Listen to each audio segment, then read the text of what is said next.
1989 வந்து Boeing 747 flight வந்து United state airline flight வந்து ஹோனலூலேருந்து ஆக்லாண்டுக்கு வந்து ஃப்ளை பண்ணுது. அந்த ஃப்ளைட்டில் மொத்தம் வந்து 337 பேசஞ்சர் இருக்கிறாங்க.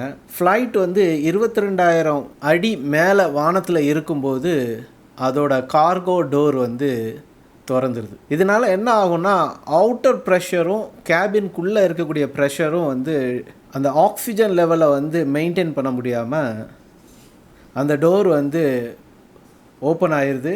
இந்த கார்கோ டோர் ஓப்பன் ஆனதுனால அந்த ஃப்ளைட்டில் இருந்த 9 பேசஞ்சர் வந்து கடலில் விழுந்து இறந்துட்டாங்க. ஏர்லியர் ஸ்டேஜ் ஆஃப் டெக்னாலஜி இனோவேஷனில் இந்த ஏவியேஷன் இண்டஸ்ட்ரியும் சரி, மெடிக்கல் இண்டஸ்ட்ரியிலையும் இந்த மாதிரி எரர்ஸ்லேருந்து ப்ரிவெண்ட் பண்ணுறது எப்படி அப்படிங்கிறத அவங்க ரிசர்ச் பண்ணும்போது அவங்க கண்டுபிடிச்ச ஒரு டெக்னிக் தான் செக்லிஸ்ட்.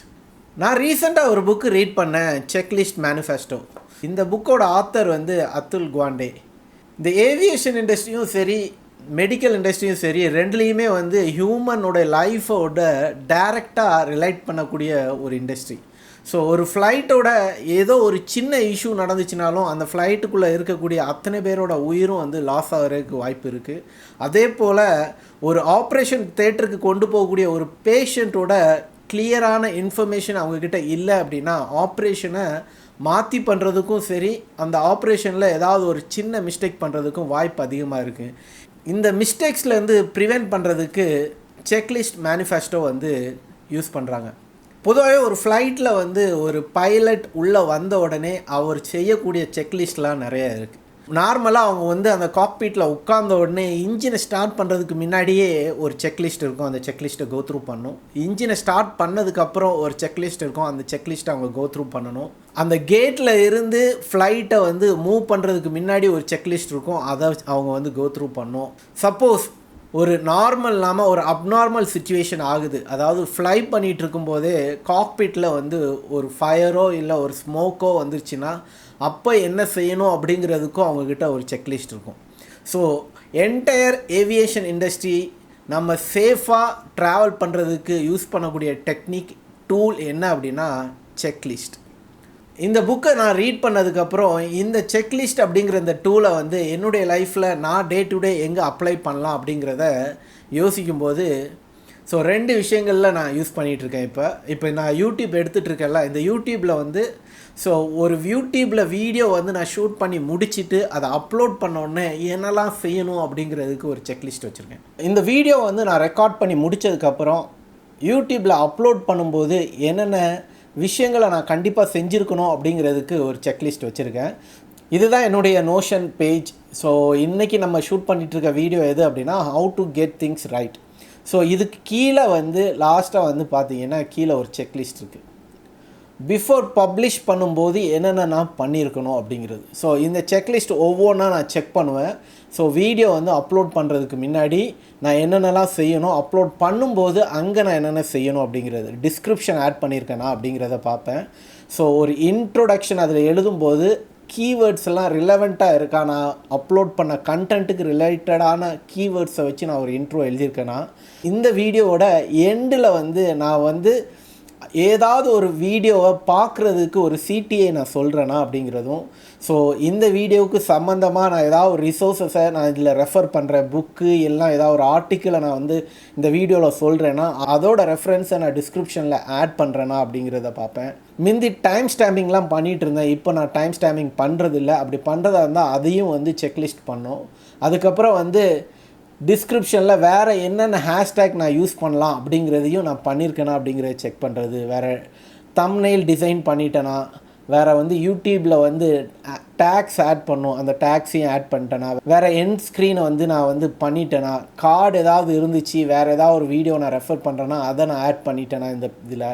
ஸோ இந்த வீடியோ வந்து ஏதாவது ஒரு ப்ளேலிஸ்ட்டில் சேரணுமா அப்படிங்கிறது ப்ளேலிஸ்ட்டு, வேறு கேப்ஷன் நான் ஆட் பண்ணுறேன்னா, ஸ்கெட்யூல் பண்ணுறேன்னா, ஸோ இந்த மாதிரியான டீட்டெயில்ஸ் எல்லாத்தையுமே நான் செக்லிஸ்ட் பண்ணி வச்சுருக்கேன். ஸோ ஏன் அப்படி இந்த செக்லிஸ்ட் நான் யூஸ் பண்ணுறேன் அப்படின்னா, ஒரே ரிசல்ட்டை என்னால் கன்சிஸ்டண்ட்டாக நான் கொடுத்துக்கிட்டே இருக்குன்னா என்கிட்ட ஒரு செக்லிஸ்ட் இருக்கணும். ஏன்னா எப்போவும் நான் ஜென்ரேட் பண்ணக்கூடிய ஒரு கண்டென்ட்டில் எப்போவும் அதோட அவுட்புட் வந்து இதெல்லாம் கண்டிப்பாக இருக்கும் அப்படிங்கிறத நான் வந்து 100% ஷுவராக கன்சிஸ்டண்ட்டாக செய்யணும்னா என்கிட்ட ஒரு செக்லிஸ்ட் வேணும். இது வந்து நான் யூடியூப் ரிலேட்டடான ஒரு செக்லிஸ்ட். ஸோ இதே போல் என்னுடைய ப்ரொஃபஷனல் லைஃப்லேயும் ஒரு செக்லிஸ்ட் வச்சுருக்கேன். ஒரு டாஸ்க் நான் செய்கிறேன்னா அந்த டாஸ்க்கை செஞ்சு முடிச்சிட்டேன் அப்படிங்கிறத எப்படி நான் வந்து ப்ரூவ் பண்ணுவேன்னா ஒரு செக்லிஸ்ட்டை வச்சு, அந்த டாஸ்கில் ரிலேட்டடாக வந்து ஏதாவது லேபிள்ஸ் க்ரியேட் பண்ணுமா அப்படிங்கிறத செக் பண்ணுவேன். அதுக்கப்புறம் அந்த பர்டிகுலர் பேக்லாக் ஐட்டமில் அந்த டாஸ்க்குக்கு நான் என்ன சொல்யூஷன் பண்ணேன் அப்படிங்கிறத அதோட சொல்யூஷனில் நான் டிஸ்கிரைப் பண்ணுவேன் ப்ரீஃபாக. அதுக்கப்புறம் நான் பண்ணியிருக்க அந்த கோடை வந்து என்னுடைய டீம் மெம்பர்ஸ் யாரோடையாவது கோட் ரிவ்யூ கண்டிப்பாக பண்ணணும். ஏன்னா நான் கோடை டெவலப் பண்ணும்போது என் கண்ணை மறைச்சி நான் ஏதாவது வந்து கோடில் மிஸ்டேக் இருக்கும், லாஜிக்கல் மிஸ்டேக் ஏதாவது ஒன்று இருக்கும். அதை நான் இன்னொரு கொலீகோட உட்காந்து கோட் ரிவ்யூ பண்ணும்போது அந்த எரரை வந்து ரெக்டிஃபை பண்ணலாம். அதனால் கோட் ரிவ்யூ. அதுக்கப்புறம் அந்த கோடை வந்து செக்இன் பண்ணுறதுக்கு முன்னாடி கோடை வந்து புல் பண்ணணும், கிட் வந்து புல் பண்ணணும் ஃபஸ்ட்டு. மற்றவங்களோட லேட்டஸ்ட் செக்இன் எல்லாத்தையும் நான் புல் பண்ணணும். அப்படி புல் பண்ணும்போது ஏதாவது வந்து கான்ஃப்ளிக்ட் ஆச்சு அப்படின்னா அந்த கான்ஃப்ளிக்ட் ஆகிறத வந்து நான் வந்து சால்வ் பண்ணும். அதுக்கப்புறம் வந்து நான் வந்து கோடை வந்து புஷ் பண்ணுவேன். புஷ் பண்ணதுக்கப்புறம் என்னுடைய ரெப்பாசிட்ரியில் போய் புஷ் பண்ண கோடெல்லாம் கரெக்டாக செக்இன் ஆயிருக்கா இல்லையா அப்படிங்கிறத ஒரு தடவை வெரிஃபை பண்ணுவேன். இது வந்து என்னுடைய ப்ரொஃபஷனல் லைஃப்பில் நான் யூஸ் பண்ணக்கூடிய செக்லிஸ்ட். இதே போல் உங்களுடைய லைஃப்பில் இந்த செக்லிஸ்ட்டை வந்து எங்கெல்லாம் நீங்கள் இம்ப்ளிமெண்ட் பண்ண முடியுமோ அங்கெல்லாம் இம்ப்ளிமெண்ட் பண்ணுங்கள். அப்படி இம்ப்ளிமெண்ட் பண்ணுறதுனால என்ன ஆகும்னா கன்சிஸ்டன்சியாக உங்களால் ஒரு அவுட்புட்டை ஜென்ரேட் பண்ண முடியும். இந்த வீடியோ எடுக்கிறதுக்கு முன்னாடி நான் என்னெல்லாம் செய்யணும் அப்படிங்கிற செக்லிஸ்ட் ஒன்று வச்சுருக்கேன். ஸோ அந்த செக்லிஸ்ட்டை பார்த்துட்டு என்னுடைய ஆடியோ வீடியோ எல்லாம் கரெக்டாக இருக்கா இல்லையா அப்படிங்கிறத எல்லாத்தையும் ஒரு தடவை செக் பண்ணிவிட்டு அதுக்கப்புறம் தான் வந்து நான் ஃபைனலாக ஷூட் பண்ண ஸ்டார்ட் பண்ணுவேன். இப்போ நீங்கள் கன்சிஸ்டண்ட்டாக ஒரே அவுட்புட் வரணுன்னா செக்லிஸ்ட்டை யூஸ் பண்ணுங்கள். இப்போ யூஸ் பண்ணிகிட்டே இருக்கும்போது புதுசாக ஏதாவது ஒரு ஸ்டெப்பு வந்து அடிஷ்னலாக நீங்கள் பண்ணுறீங்க அப்படின்னா அதையும் அந்த செக்லிஸ்ட்டில் ஆட் பண்ணுங்கள். இப்படி நீங்கள் கன்சிஸ்டண்ட்டாக பண்ணுறதுனால ஒரே அவுட்புட் உங்களுக்கு கன்சிஸ்டண்ட்டாக கிடைக்கும்.